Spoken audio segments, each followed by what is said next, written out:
কারোর কাছে যদি প্রয়োজনীয় ডকুমেন্ট না থাকে তাহলে সে কি করবে? তো কোন ধর্মের কে মানুষ সেটা কিভাবে চিহ্নিত হবে? কিন্তু ব্যাপারটা কি আগে পিছু কিছু ভাবছে না। আচ্ছা, তাহলে খটকা লাগছে কোথায়? ধর্মীয় নিপীড়িত হয়ে যারা তাদের দেশ থেকে বলতে গেলে এক কাপড়ে ভারতে এসে আশ্রয় নিয়েছে, তাদের কাছে আগের দেশের নথি থাকবে কি করে? সিএএ বা নাগরিকত্ব সংশোধনী আইন নিয়ে আলোচনা করতে করতে এতদিন আমরা জেনেছি যে সিএএ কি, আপনারা কিভাবে আবেদন করবেন, কি কি ডকুমেন্ট লাগবে, আপনি আবেদন করবেন কিনা, আবেদন করার সময়সীমা কি রয়েছে, বিস্তারিত এইসব নিয়ে জেনেছি। কিন্তু আজকে একটা নতুন জিনিস জানবো সিএএ এর ব্যাপারে। কি জিনিস? সেটা হচ্ছে যে সিএএ তে আপনারা যদি আবেদন করেন, আবেদন করার পরে যদি আবেদন খারিজ হয়, মানে যদি আবেদন বাতিল হয়ে যায়, তাহলে কি হবে? তখন কি করবেন? কোথায় যাবেন? আবেদন বাতিল হলে কি আপনি আর ভারতীয় নাগরিক থাকবেন না? আইন কি বলছে? সমস্ত কিছু নিয়ে আজকের এই ভিডিওতে কথা বলবো, একে একে কথা বলবো। ভিডিওটা হতে পারে একটু বড়, তো মনোযোগ সহকারে অবশ্যই দেখবেন। সম্পূর্ণটা দেখলে আপনাদের মনে যে ডাউট রয়েছে সেগুলো তো ক্লিয়ার হবেই হবে, তাছাড়া আপনারা নতুন কিছু জানতে পারবেন। তো ভিডিওটা মনোযোগ সহকারে দেখুন। তো প্রথমে একটা লিস্ট করে নিচ্ছি যে এই ভিডিওতে আমরা কি কি জানবো। প্রথমেই জানবো যে কারা ভারতীয় নাগরিক, তারপরে জানবো কাদের আবেদন করার প্রয়োজন নেই, তারপরে জানবো কাদের আবেদন করার কথা ভাবতে হচ্ছে, কারোর কাছে যদি প্রয়োজনীয় ডকুমেন্ট না থাকে তাহলে সে কি করবে। সিএএ এর মাধ্যমে নাগরিকত্ব পাওয়ার ক্ষেত্রে ধর্ম একটা বড় বিষয়। তো কোন ধর্মের কে মানুষ সেটা কিভাবে চিহ্নিত হবে, আরো অন্যান্য অনেক কিছু এই ভিডিওতে জানবো।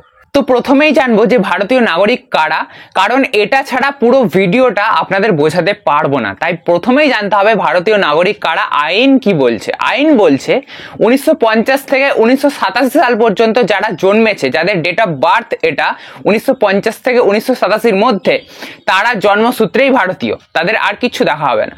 যাদের জন্ম 1987 থেকে 2004 সালের মধ্যে, তাদের হয় বাবা না হলে মাকে, যে কোনো একজনকে ভারতীয় হলেই হবে, তাহলেই তারা ভারতীয়। 2004 সালের পরে যাদের জন্ম, তাদের মা বাবা যদি ভারতীয় হয় তাহলে সে তো ভারতীয়। কিন্তু যদি মা বাবার মধ্যে একজনও ভারতীয় না হয় তাহলেই সে ভারতের নাগরিকত্বের প্রশ্নের মুখে পড়বে। অর্থাৎ যদি কারোর এরকম হয় যে তাদের বাবা ভারতীয় এবং মা ভারতীয় নয়, মা বাইরে থেকে এসেছে, অবৈধ অনুপ্রবেশকারী, তাহলে কিন্তু তাদের নাগরিকত্ব প্রশ্নের মুখে পড়বে, তাদের নাগরিকত্ব নিয়ে প্রশ্ন উঠবে। তাদেরকে অনলাইনে আবেদন করতে হবে এবং সিএএ এর মাধ্যমে নাগরিকত্ব যাতে পাওয়া যায় তার জন্য আবেদন করতে হবে। সিএএ তে আবেদন করার কাদের প্রয়োজন নেই?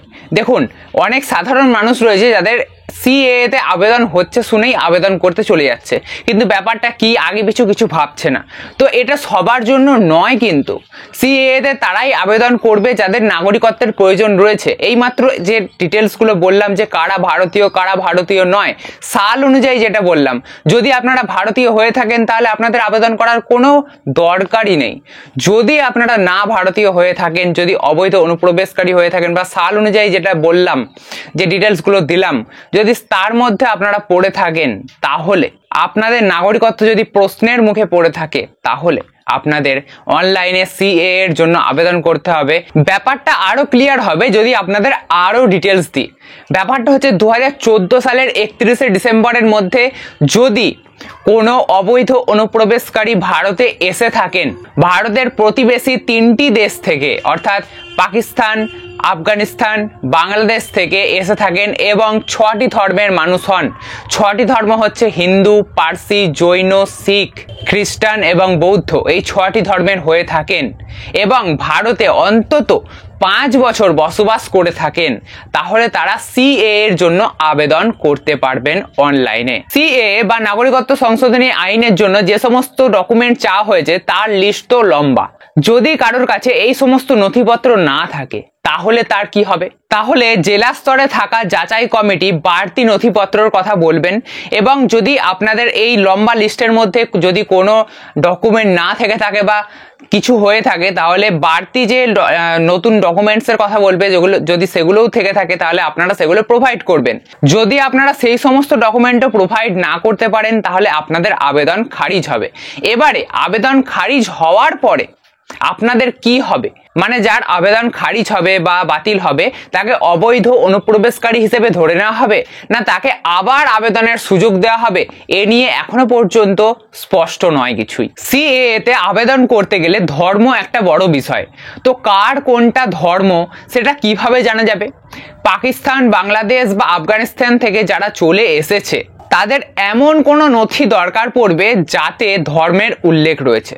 একটি হলফনামাও দিতে হবে। এখানে বলা হচ্ছে তাতে ওই ব্যক্তি যে ধর্মাবলম্বী, সে হিন্দু, শিখ, বৌদ্ধ, জৈন, পার্সি, খ্রিস্টান যাই হোক না কেন, তার প্রতিনিধিত্বকারী কোনো ধর্মীয় সংস্থার প্রধান লিখে দেবেন যে ভারতে আসা ওই ব্যক্তি আফগানিস্তান, বাংলাদেশ, পাকিস্তান থেকে এসেছেন এবং তিনি কোন ধর্ম পালন করেন সেটা স্পেসিফিকভাবে বলে দেবেন।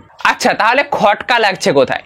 ধর্মীয় নিপীড়িত হয়ে যারা তাদের দেশ থেকে বলতে গেলে এক কাপড়ে ভারতে এসে আশ্রয় নিয়েছে তাদের কাছে আগের দেশের নথি থাকবে কি করে? যদি কোনো নথি বা ডকুমেন্ট না থাকে তাহলে কি সেটা জোগাড় করা সম্ভব?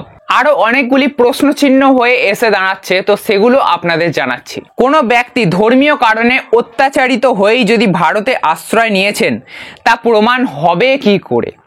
কোনো আবেদনকারী নিজেকে যে ধর্মাবলম্বী বলে দাবি করছেন তিনি যে আদতে তাই, সে কথা প্রমাণ কিসের ভিত্তিতে হবে? ধর্মীয় প্রতিষ্ঠান কিংবা ব্যক্তির কাছ থেকে ধর্ম সংক্রান্ত শংসাপত্র জোগাড়ের বাধ্যবাধকতা দুর্নীতির নতুন উৎস হয়ে দাঁড়াবে না তো? সিএএ তে আবেদন করলে কি তিনি বিদেশি বা অনুপ্রবেশকারী হিসেবে গণ্য হবেন? সেক্ষেত্রে নথি দিতে না পারলে কিংবা আবেদন খারিজ হলে তার পরিণতি কি হবে? আবেদনের পরে নথির কারণে তা খারিজ হলে ভবিষ্যতে হেনস্থার মুখে পড়তে হবে না তো? তার নিশ্চয়তা কোথায়?